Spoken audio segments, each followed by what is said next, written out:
Salut chers auditeurs, salut chères auditrices, bienvenue dans Sans Algo, le podcast qui vous en fait découvrir d'autres. Je suis Mathilde Mélin, journaliste pour Slate.fr. Après une semaine d'absence pour cause de maladie, je suis de retour pour glisser le meilleur du podcast dans vos oreilles. Souvent, dans mon métier, on me demande comment je découvre tel ou tel podcast. Il y a plein de réponses à cette question, mais ma préférée, c'est en festival. Les sélections officielles des différents festivals de radio ou de podcast sont toujours des mines d'or pour élargir mes horizons d'écoute et tomber sur des petites pépites qui étaient passées sous les radars de ma veille quotidienne. Fin janvier, je me suis rendue à Brest pour la 18e édition du festival Longueur d'onde. Si vous ne connaissez pas, c'est un festival de radio très tourné vers la création sonore, qu'elle soit indépendante ou non. Si vous voulez en savoir plus sur le festival, vous pouvez trouver un papier sous forme de compte-rendu sur slate.fr, mais dans cet épisode de Sans Algo, on va se concentrer sur le palmarès parce qu'il y a déjà plein de choses à dire. À Longueur d'onde, il y a 2 prix qui récompensent uniquement des formats documentaires. Le prix Petites ondes pour les émissions autoproduites et indépendantes et le prix Grandes ondes pour les émissions produites par une radio ou une boîte de prod. Chaque prix est remis par un jury différent qui donne aussi des mentions spéciales. Cette année, il y en a eu plein et pour les découvrir, allez faire un tour sur le site de Longueur d'onde.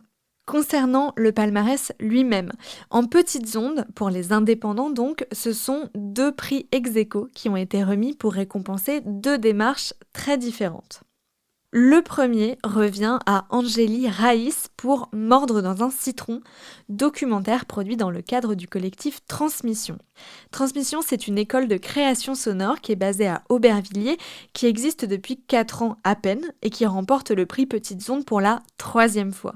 Mordre dans un citron, c'est un documentaire unitaire de 24 minutes. L'autrice Angélie Raïs y raconte comment un jour, en pleine crise d'angoisse, son coloc lui a dit de mordre dans un citron pour ramener ses sens à la raison. S'ensuit toute une série d'interviews sur différentes angoisses, imaginées sous forme de yokai, ces créatures imaginaires japonaises censées incarner entre autres les malheurs et les angoisses. Les yokai, c'est des monstres qui surgissent de tous les recoins de la vie quotidienne. C'est des démons, des apparitions qui viennent pour hanter les vivants. Le Baku, par exemple, c'est un yokai chimère avec une trompe d'éléphant, des yeux de rhinocéros, une queue de bœuf et des pattes de tigre.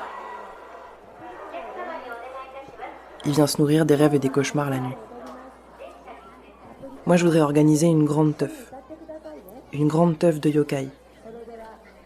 Du coup, j'ai invité mes propres démons, et aussi ceux de César, Agathe, Arnaud, Maël, Raphaël. Et comme c'était open bar, il y a aussi des yokai qu'on connaissait pas qui nous ont rejoints. En plus de ce documentaire assez tourné création sonore, le jury Petites ondes a aussi récompensé un autre podcast, le premier épisode de C'est l'homme et Matisse, pourquoi les jeunes courent. Cette série, c'est une enquête menée par Tristan Goldbraun, Yann Lévy et Étienne Gratianet autour d'un fait divers survenu à Lille en 2017.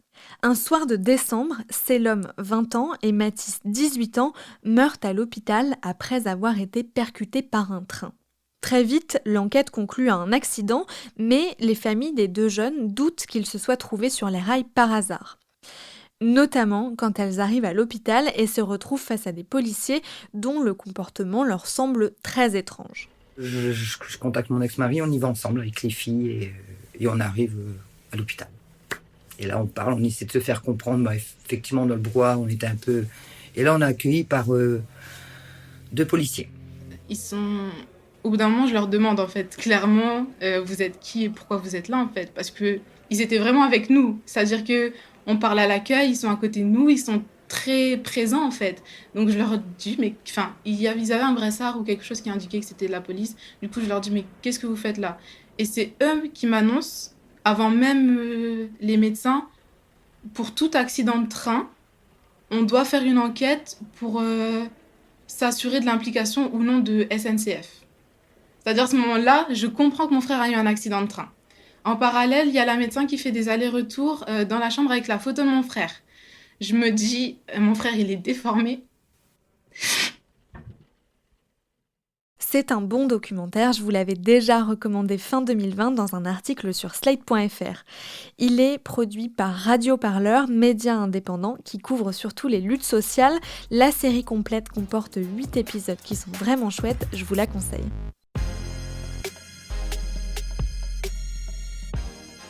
On passe au prix Grandes Ondes maintenant, qui a été remis après une longue succession de mentions spéciales à d'autres œuvres, mais le prix, le seul, l'unique, a été attribué au podcast 9h20 Divorce d'Emmanuel Vigier et Géry Petit, produit par Radio Grenouille, une radio associative marseillaise qui vient de fêter ses 40 ans. Dans cet agenda de l'année 2006-2007, il feuillette le quotidien d'une inconnue avant de tomber sur le nom de cette dernière, qu'il s'empresse évidemment de rechercher sur Internet. Et là, il apprend que cette femme, Nathalie Sorlin, était journaliste musicale, d'abord dans plein de radios plus ou moins underground, puis dans la presse écrite. C'est pendant cette deuxième partie de sa carrière qu'elle publie une interview du groupe de rap Section d'Assaut qui va tout faire basculer. Et puis des pages sur une interview de Nathalie Sorlin avec le groupe de rap La Section d'Assaut, publié en juin 2010 dans le magazine International Hip Hop. Je retrouve l'intégralité de l'entretien, retranscrit sur une page d'un blog. Question de Nathalie. Y a-t-il des thèmes que vous ne vous autorisez pas à aborder ? Réponse de la Section d'Assaut. Pendant un temps, on a beaucoup attaqué les homosexuels parce qu'on est homophobe à 100% et qu'on l'assume. Mais on nous a fait beaucoup de réflexions et on s'est dit qu'il était mieux de ne pas trop en parler parce que ça pouvait nous porter préjudice. Pareil pour les autres religions. On ne les attaque pas parce qu'on respecte quand même un minimum les autres et qu'on ne veut pas les forcer à être dans le vrai. Ce docu a une forme inhabituelle, par sa durée déjà, il fait 76 minutes, mais aussi par son écriture. On passe d'une époque à l'autre de la vie de Nathalie Sorlin, on apprend plein de choses sur elle à travers ce que disent ses proches, mais c'est un peu un puzzle sonore.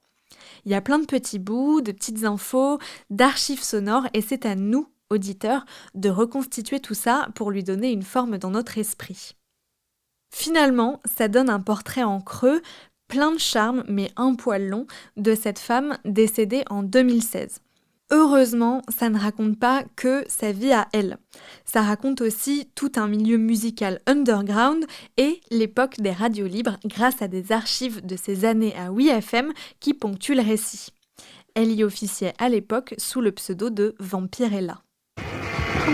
I Feel Alright est la reprise de League One Pop en concert bientôt à Paris avec la Mano, reprise signée The Damned dont l'ex-vampire en chef Dave Vanian serait le nouveau malfrat des Stranglers et remplaçant de Cornwell. Et juste avant de retrouver les Stranglers, quelques infos sur le Paris en flammes, place des Invalides, les voitures brûlent, les manifestants quant à eux montent sur Montparnasse et on parle même d'altercations violentes, les flics en civil tabasseraient les manifestants comme dirait Public Enemy, fight the power, yo.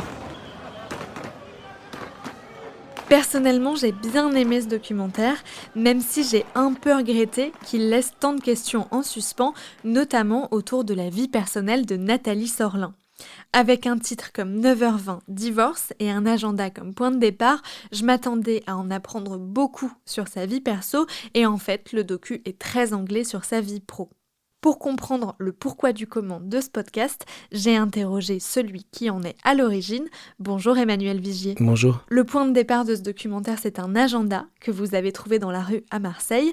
Qu'est-ce qui vous a poussé à le prendre, puis à enquêter sur sa propriétaire ? J'ai pas tout de suite vu qu'il s'agissait d'un agenda, donc il a traîné un petit peu sur ma bibliothèque. Ensuite, je l'ai repris. Ensuite, je découvre que c'est en effet un agenda, donc il appartient à quelqu'un à qui... Vous voyez, je le manipule avec un peu de circonspection. Je ne suis pas très à l'aise, en effet. Et puis, le jour où je me décide à briser le mystère, je me décide plutôt à trouver le ou la propriétaire et à le lui rendre d'une façon ou d'une autre, même s'il y avait du temps qui avait passé, parce qu'il était 2006-2007. Et je crois qu'à un moment, la gêne a disparu parce que j'étais rentré malgré moi dans le roman de sa vie. C'est-à-dire que comme c'est l'agenda est aussi un document de travail pour Nathalie, il y a plein de noms de musique, de groupes de musique. Et donc voilà, mon imaginaire voyage beaucoup. Et dès lors que je décide d'avoir les pieds sur terre, que je me dis attention, il faut quand même que je le rende, c'est une autre histoire qui commence, et le fait de découvrir très vite, au bout du compte, en quelques clics, à qui il appartient, à quelqu'un qui n'est plus là, et surtout à quelqu'un à qui il est arrivé quelque chose d'ultra médiatique, donc son identité numérique est bouffée par un fait. Là, ça me bouleverse, je crois. Et donc, à partir de ce moment-là, je décide de faire mon métier de documentariste avec cet objet. Il faut attendre 11 minutes de ce documentaire pour que vous évoquiez cette interview avec le groupe Section d'Assaut, et tout de suite après, vous passez à autre chose pour y revenir bien plus tard. On comprend pourtant dès le début que cette interview, elle est primordiale dans sa vie. Alors ma question, c'est pourquoi cette construction un peu en saut de puce ? Quand je découvre l'identité de Nathalie, son identité numérique, elle est tellement résumée à cet entretien que franchement, je me dis non, je ne peux pas tomber encore à nouveau dans ce piège-là. Et ça m'intéresse bien plus de pouvoir développer, écrire une partie de sa vie avec des voix, les voix de ses proches et puis surtout les cassettes auxquelles je vais avoir accès par la suite. C'est pas une enquête autour de cet entretien, vraiment pas. C'est comment ce fantôme que je rencontre par hasard vient me toucher, me bouleverser, et comment je peux raconter avec le son cette vie qui vient toucher la mienne. Et ça, c'était très beau de pouvoir se dire, ça m'est étranger, je connais pas, mais j'ai son agenda avec moi, je suis obligé d'y aller, quoi. Et puis c'est tellement de vie, Nathalie, enfin, elle m'inspire aussi beaucoup. Ça a été un vrai bonheur que de travailler avec ce fantôme-là. Il reste plein de zones d'ombre à la fin de ce documentaire, notamment sur les causes de la mort de Nathalie Sorlin, qui sont rapidement évoquées mais pas vraiment détaillées.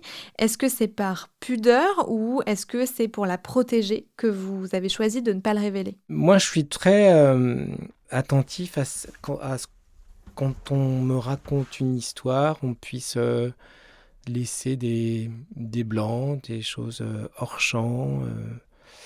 C'est évidemment une question de pudeur, mais pas que. Je me méfie beaucoup de la psychologie dans la manière dont on raconte les histoires.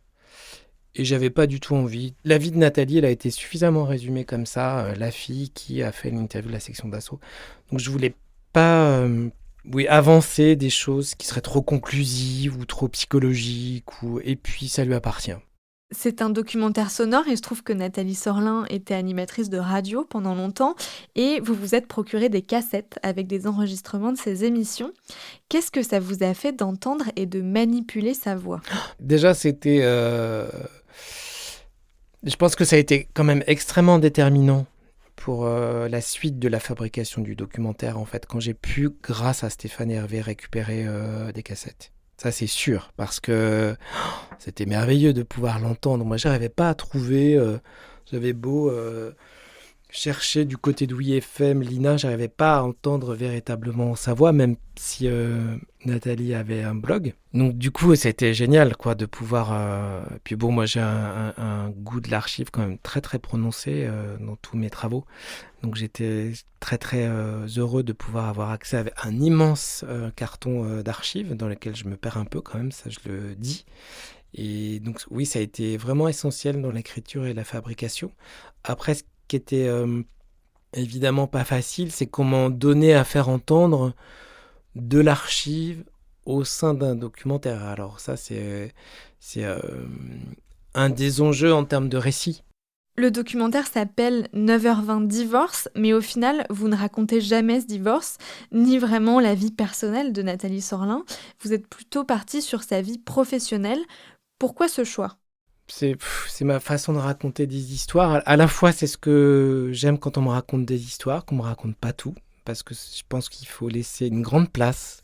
Aujourd'hui, peut-être plus encore, dans cette ère numérique, il faut laisser une grande place au spectateur, il faut laisser une grande place à l'auditeur. Et moi, j'aime beaucoup ça, qu'on me laisse cette liberté-là. Je sais que des auditeurs se sont racontés des choses, d'autres pas. Je laisse cette possibilité-là, enfin, en tous les cas, j'espère, d'imaginaire grand.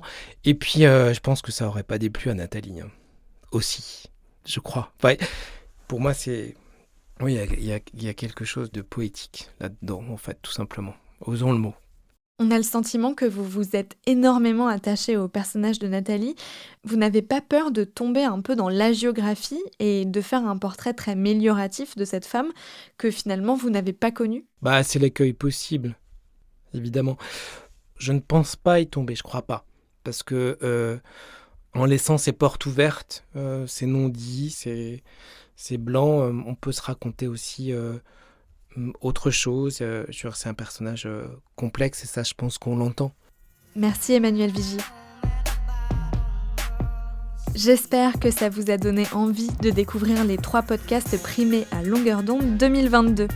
Ils sont tous un peu planqués sur les applis de podcast, donc pour écouter Mordre dans un citron, il faut se rendre sur le flux de transmission, celui avec la jaquette qui représente une cassette audio en noir et blanc. Pour C'est l'homme et Matisse, pourquoi les jeunes courent, ça se passe sur le flux L'actu des luttes de Radio Parleur.